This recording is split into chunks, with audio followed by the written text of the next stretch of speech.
Hello YouTube. Today I have decided to share another one of my challenges with you guys.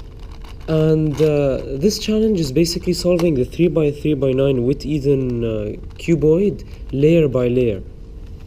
I also have another challenge which is basically reducing it into a 3x3 then solving it rather than solving it like a cuboid. So basically you use cuboid algorithms to reduce it into a 3x3, then you solve it like a 3x3. But that's for a separate video. For this video I'm going to focus on solving the cube layer by layer rather than branching out from the center to the top. So I'll come back after I've scrambled this, and yeah. So yeah, I'm back and this is fully scrambled. And let's start layer by layer. Of course, when you normally solve this cube, you first reduce it to a 3x3. To a cuboid. So you solve it like a 3x3 to reduce it into a cuboid. However, since I'm doing it layer by layer, I'm just gonna solve the white face. So using normal 3x3 algorithms and intuition, I guess, I am going to solve this like a 3x3. Oh yeah, and since this can act like a super cube, I'm gonna make sure that the orientation of the center is correct. As you can see in this case, it's not, because this is vertical rather than horizontal. So I have to switch it around to make the orientation correct. And so yeah, now I've made my white cross. I'm going to insert the corners.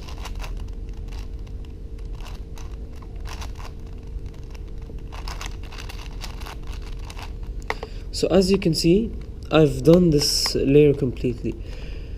Since we're solving it layer by layer, the problem is that to move these layers, to fix these, you have to also solve the top. So here you can, if you really want to solve it like a 3x3, and then you'd have the middle layer done. But since I want to solve it purely by layer, I'm not going to worry about the middle layer. I don't care if it's not correct. I'm just going to insert pieces so that I can I can reduce the top. Okay, so now the top is reduced. As you can see, I didn't care about this layer either. They're not correct. It's just the top that matters. So now these layers are free and I can start working layer by layer. The first thing you have to do is basically you have to add these small pieces. So I'm gonna add this green one right here, then add the orange one, and yeah, they're all done. And now I'm going to use cuboid algorithms to draw pieces from top to bottom. However, what I'm not going to do is I'm not going to move this layer, because else I'd be affecting this. I'd be completely ruining it. So basically I want to bring this piece here, so I'm going to do this cuboid algorithm to put it here. Of course, this has flipped the whole this layer. However, if I insert another piece, it will reflip it back to how it was before. So yeah, I'm going to find a piece that fits. Okay, so this one fits. It's going to flip it. And yeah, as you can see, I've inserted these two into their positions without ruining this. So yeah, using the same strategies, I'm going to continue using the same method.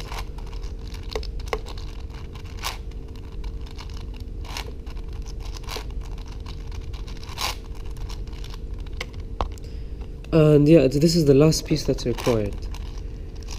As you can see, however, when I reduce that piece, there are no other pieces in this layer to reduce, so then I can't flip this back. But since these two layers affect each other, I can do an algorithm here to flip this. And another cuboid algorithm is when you swap the center pieces, and it's just up to, right or left to, up to, left to, up to, and then left to again. Basically what that did is that it switched out those top two, However, it doesn't matter since we're working layer by layer, so it just flipped this for our purposes. Now the second layer is done, and we can continue to the third layer using the same strategies. So first add these inner edges, or inner centers, sorry.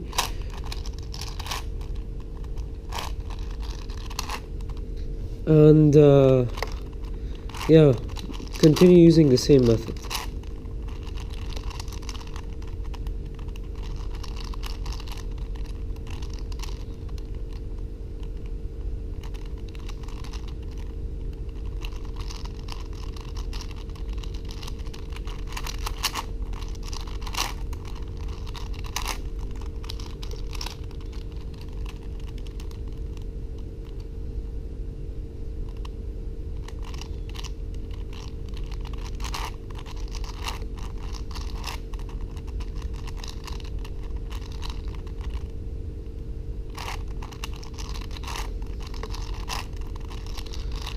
As you can see, the third layer was completed using the same strategy.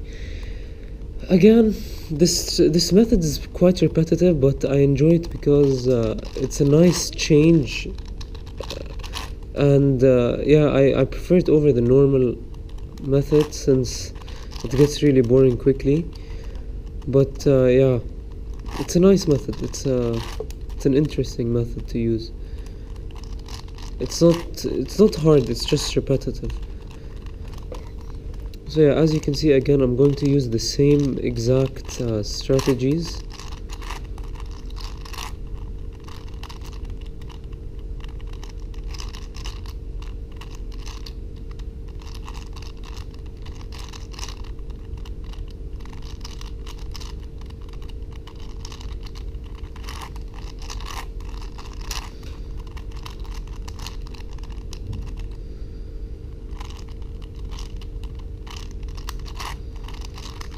As you can see, I still got that flipped again, similar to the second layer. I have this whole slice which is flipped, and to reflip it, usually I'd substitute another piece, but now I can't.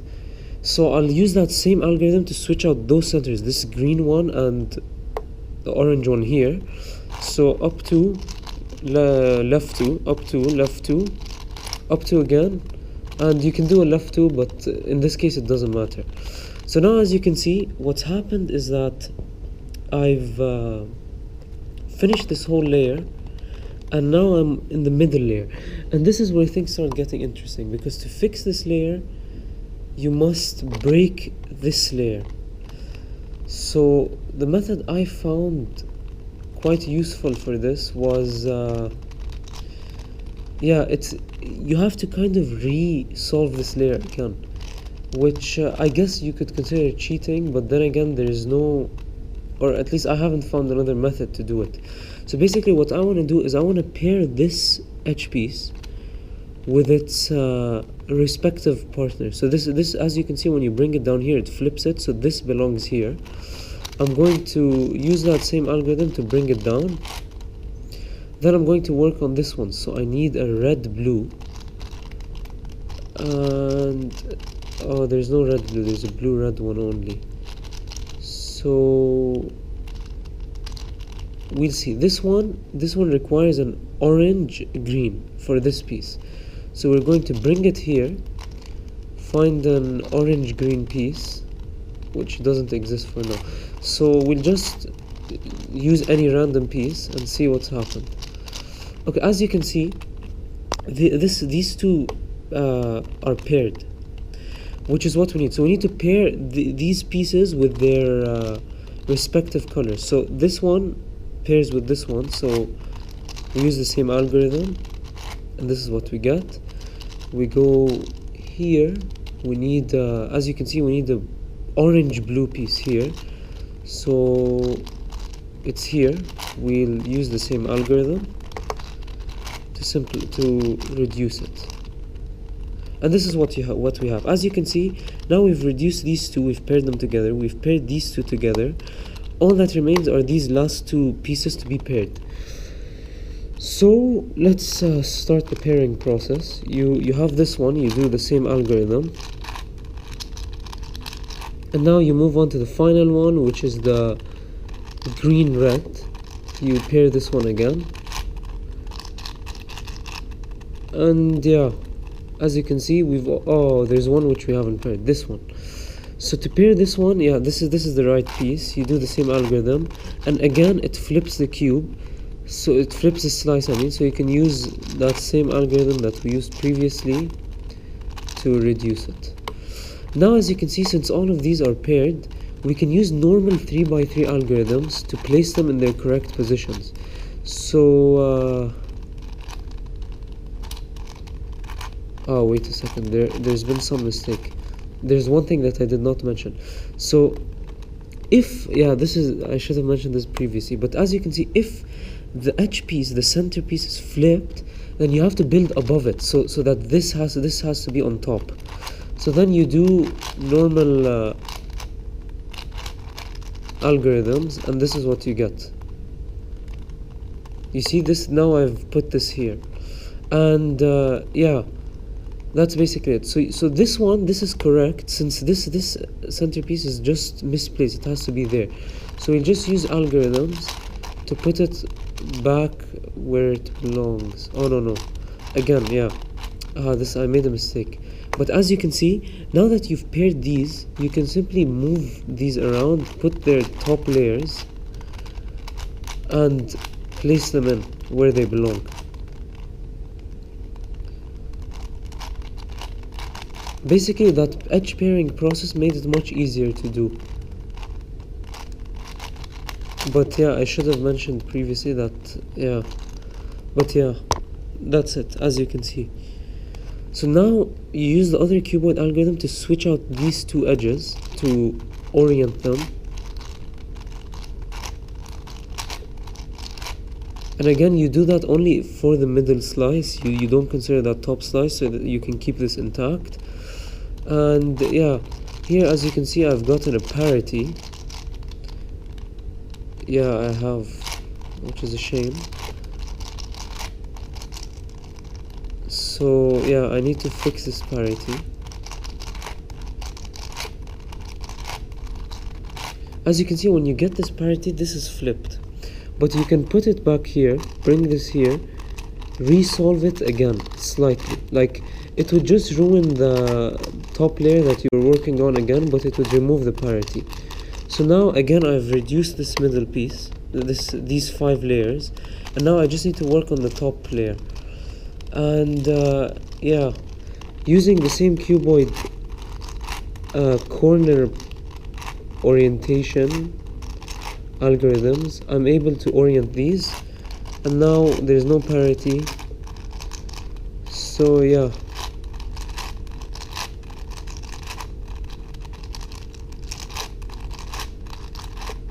I can solve it.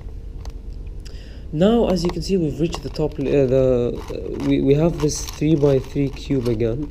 We need to reduce it back into a cuboid in order to access the top layers.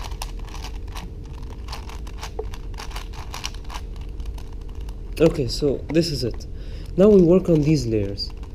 As you can see, these centers are all positioned correctly. It's just the edges that have to be fixed. And to do that, we can do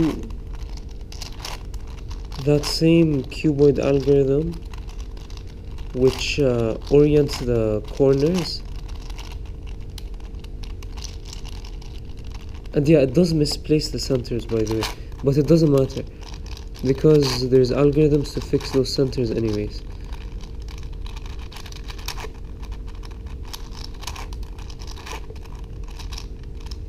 So yeah, basically now we can switch these to opposite centers. Oh wait, oops, what did I do? I think I messed up.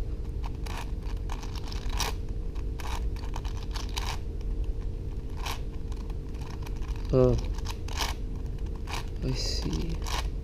Okay, yeah, I messed up a bit. Oof. Okay, I just need to, I'll fix this and then I'll come back. That was a error. That was an error. Okay, so I'm back and I fixed that error, and yeah, we can continue solving the cube. Yeah, I don't know, it's just that I messed up whilst doing an algorithm and I didn't know how to retract my steps. So yeah, this is what we have now, just using the same cuboid algorithms. Oh yeah, I forgot to mention that if you don't know what I'm doing now, it's fine, because I'll create a tutorial on how to solve this cube later on. So yeah, this tutorial is like, this isn't even a tutorial really, it's more of a challenge video for those who already know how to solve this cube.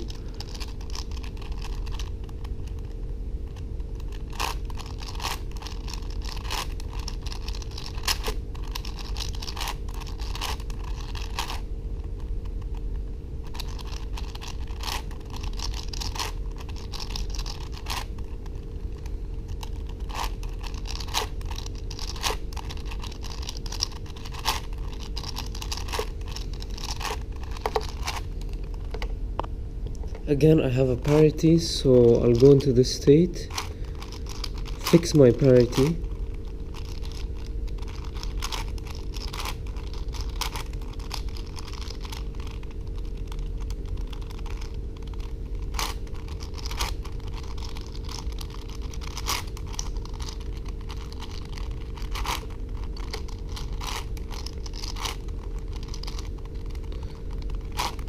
again, yeah, using the center switching algorithms, you can solve this.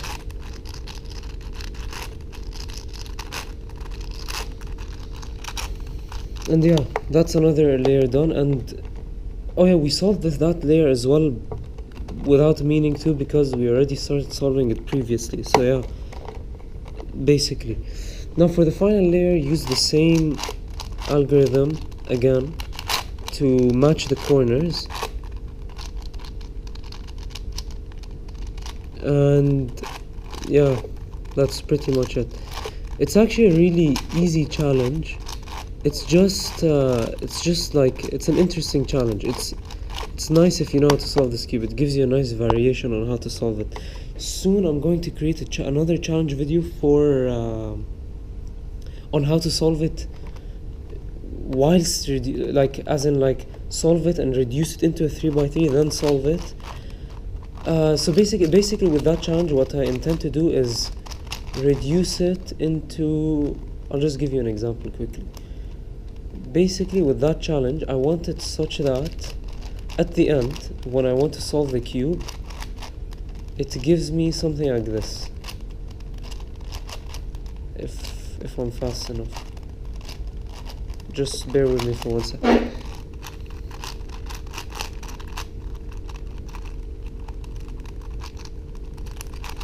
Yeah, basically the challenge for that is to reduce your cube into something like this, exactly. So basically all of these are movable, but you reduce it into this shape and then you solve it like a 3x3. So yeah, that's the other challenge. I'll also create a tutorial on how to solve this cube for beginners, and yeah, that's pretty much it. So thank you for watching, and yeah.